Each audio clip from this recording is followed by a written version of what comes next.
Morena e te whānau. It is Saturday, Hatere or Rahoroi in Māori. Walking home to my fiance's. Today we drive down to Hamilton for, I don't know, the 8th time or something.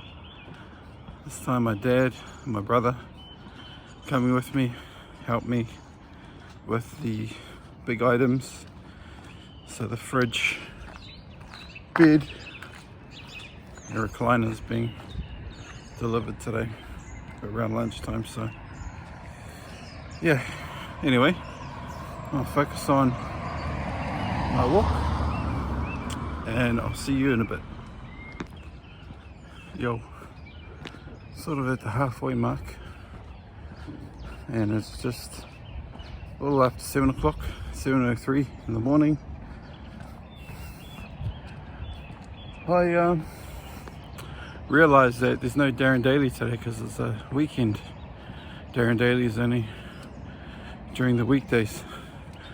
So on Saturdays he does a newsletter, Better Every Day. So I haven't had a chance to read that, and it's not something I can listen to, and I'd rather focus on my walk. So wait till I get home, then I'll read that.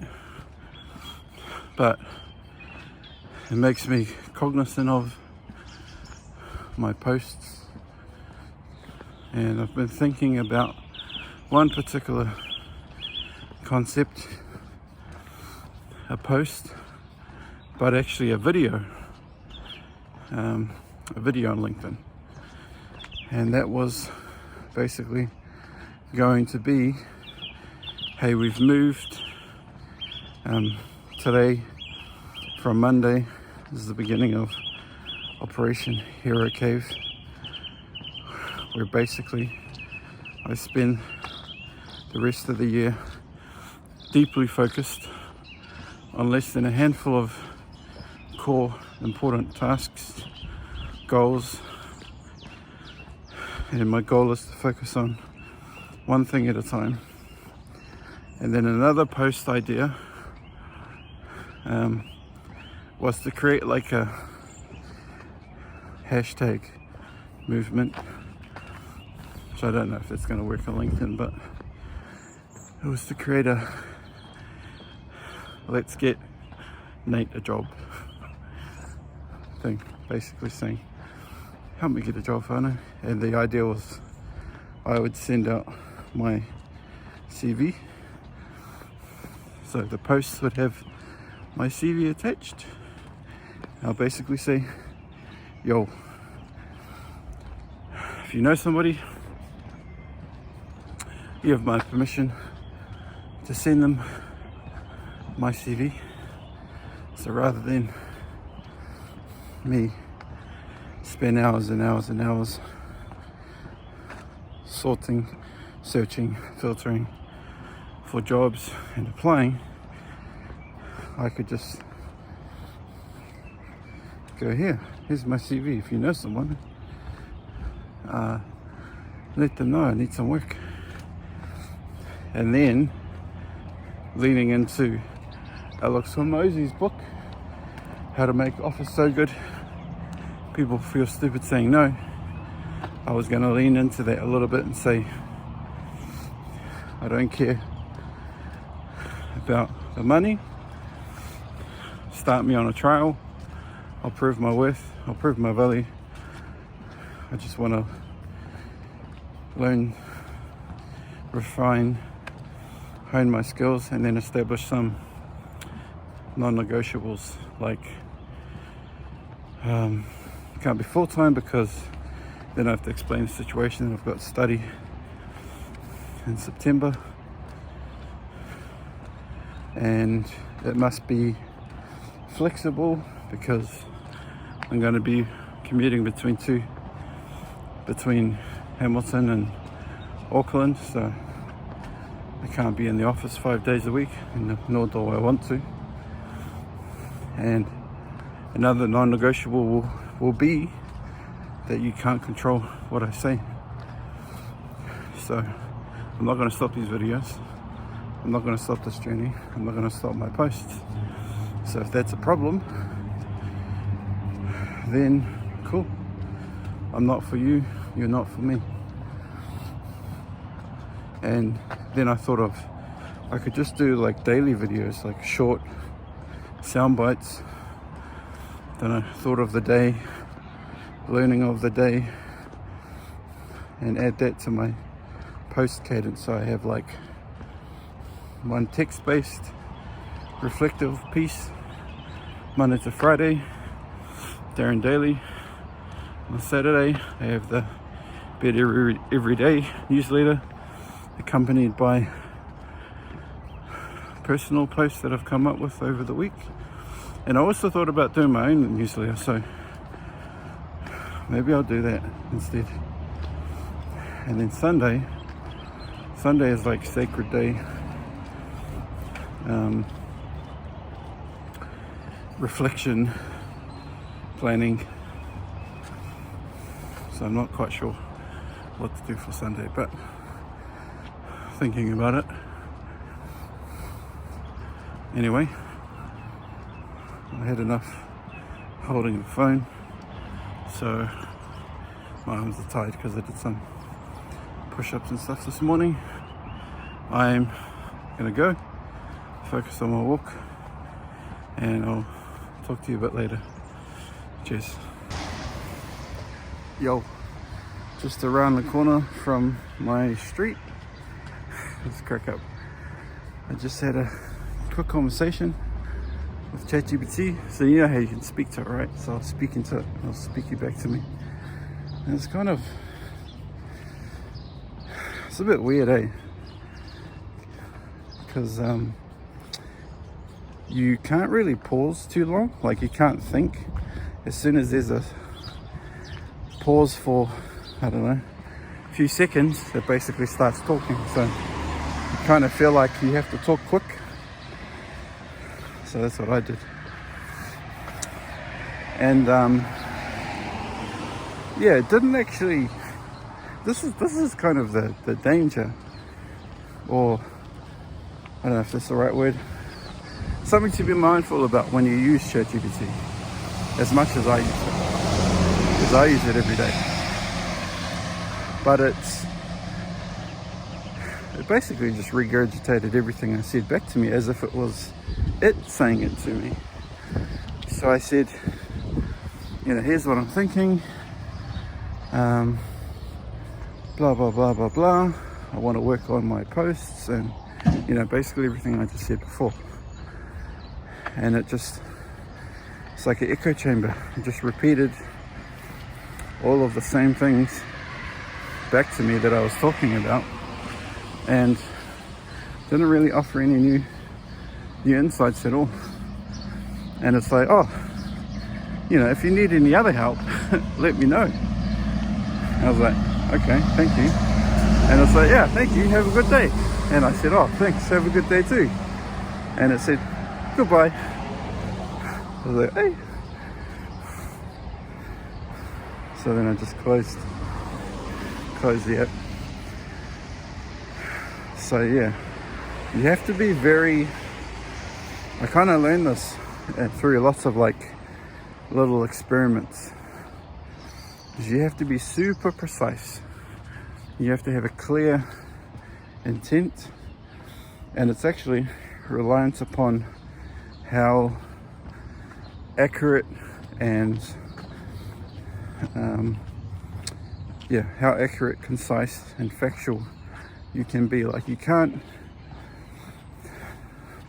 ask half-assed questions, messily, poorly worded, and expect good results.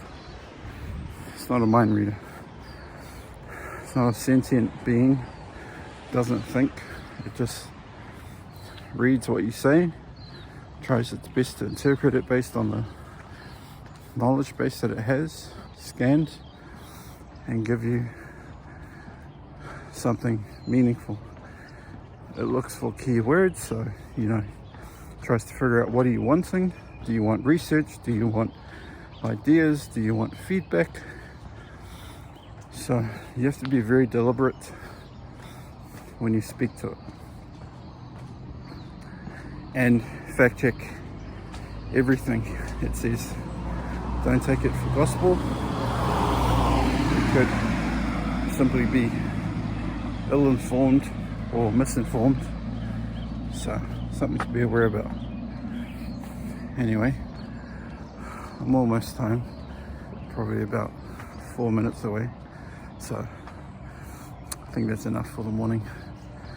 Much more to do today, so I better keep these recordings short, otherwise we'll end up with a 30-minute video, and I don't want that. Sweet, see you later. Actually, just quickly, I had a thought. This is from a video that I watched last night from Stephen Bartlett, and his behind the diary or behind the scenes, I can't remember what the channel's called. I think it's behind the diary of the CEO. And he was saying he has a challenge for us. Start now, post 90 days. Post every day for 90 days.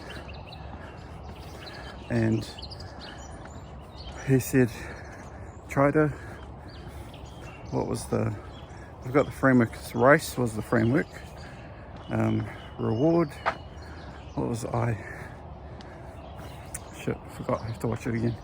But he was saying there was 3 things you should do, and when it comes to posting, it's like produce, publish, and pay attention.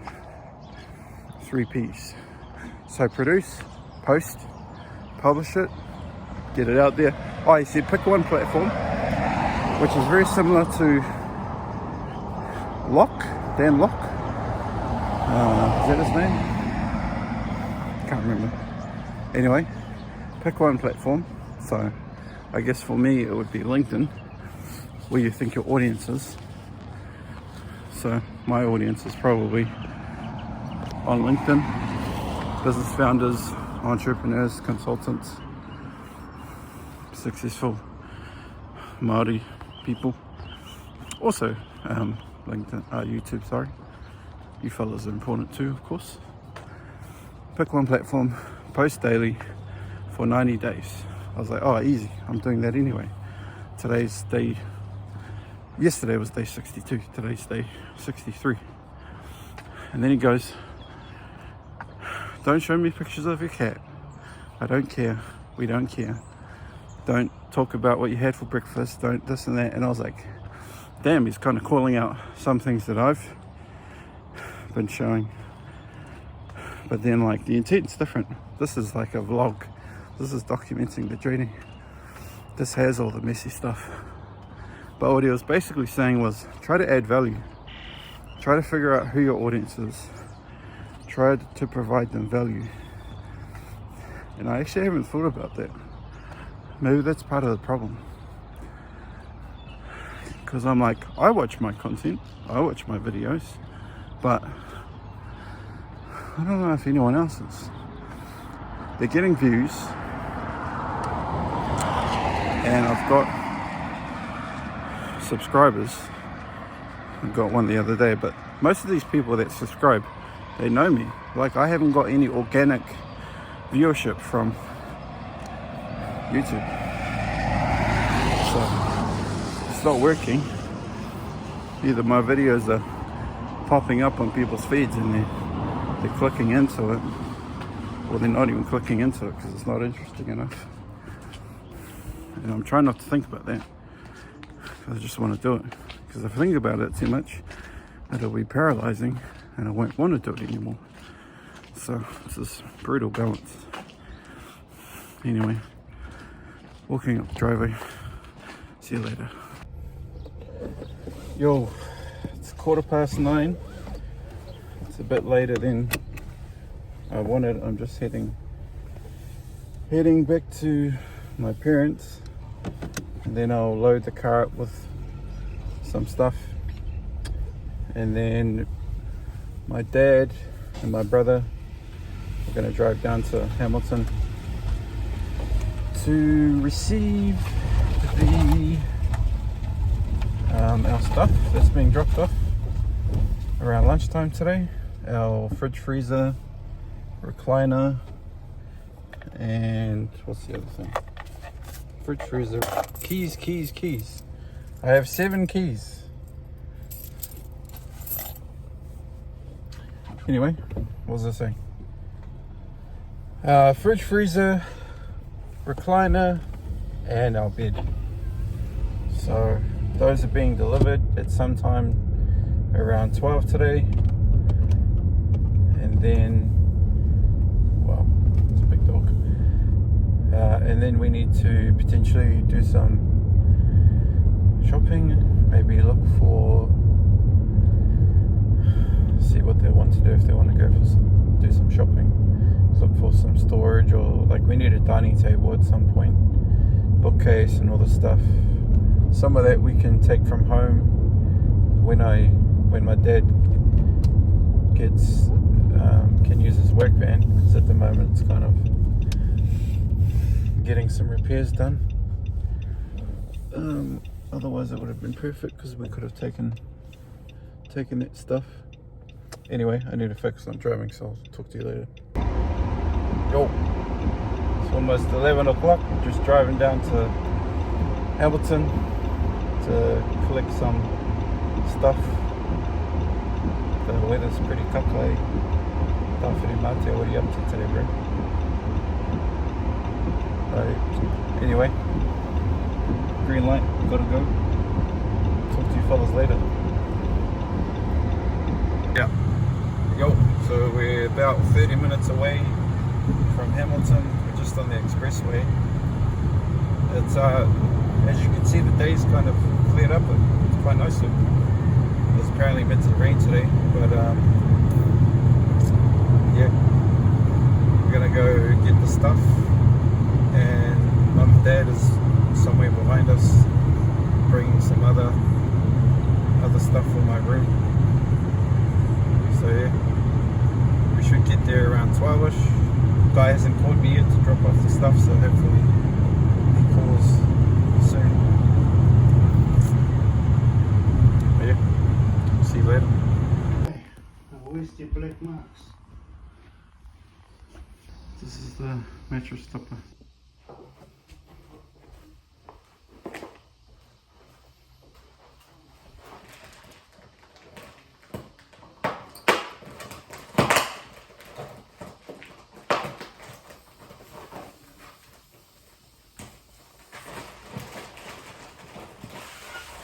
Oh wow.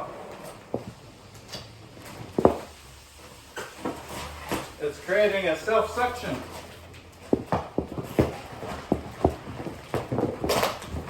Whoa, I knew that would happen.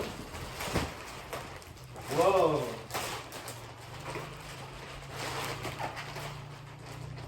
That was funny, it was sucking backwards.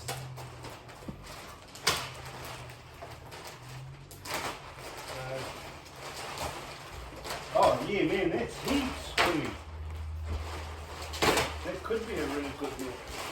If you thought that the base was in a sprung, it's all because of that. Because the base is just sleeping on the floor.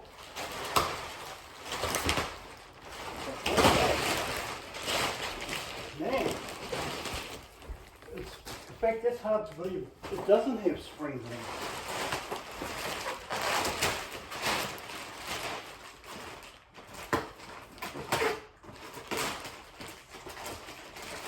Leave it like that so the wheels can get in.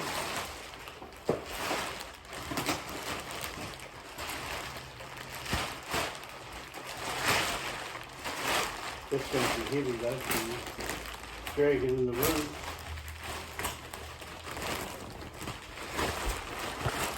Silicone.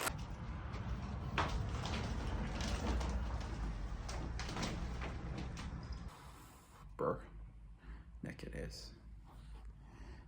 My brother and dad is still sorting out the bed. It's like 4 o'clock. We were not meant to be here this long. This is the lounge recliner. Bro, mess everywhere. Have a look. It's for the lounge suite. This is the mattress. We had the, you might have seen the unflating part. It's the recliner. That's the fridge.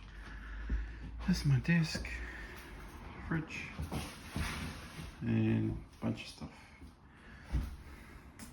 I'll show you the room later.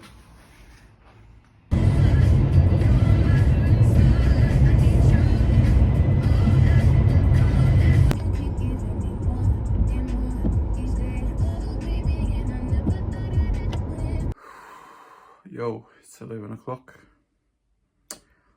I am pretty knackered, eh? So I'm gonna go to bed. I've just been staying up watching the All Blacks game with my dad. All Blacks versus France. So yeah, it's a pretty full on day today, as you would have seen. I haven't really sat down to do the typical stuff, like I don't have my bag on me with my journal and whatnot, so yeah. But you might have seen that it was a pretty hectic day. Basically, we went down to Hamilton and it was a bit of a disaster. Like, we were meant to receive the delivery at 12. They didn't come until 2:30. So we also missed out on getting a couch because the couch place closed at 2:30. So by the time we had received the delivery, couch place was closed. And then my dad has to take the van back and he's not sure when he can use it again. So we kind of rushed. We were like rushing to get down there to make sure that we would be on time. And it was kind of for nothing, so a bit guttering because we could have taken some extra stuff. But yeah, that's just how it is. So anyway, I'm really tired. My phone's almost dying. I'm gonna edit this video quickly and see you tomorrow. Day 63. Tomorrow we will be sleeping in Hamilton, our first night. Alright, see you tomorrow.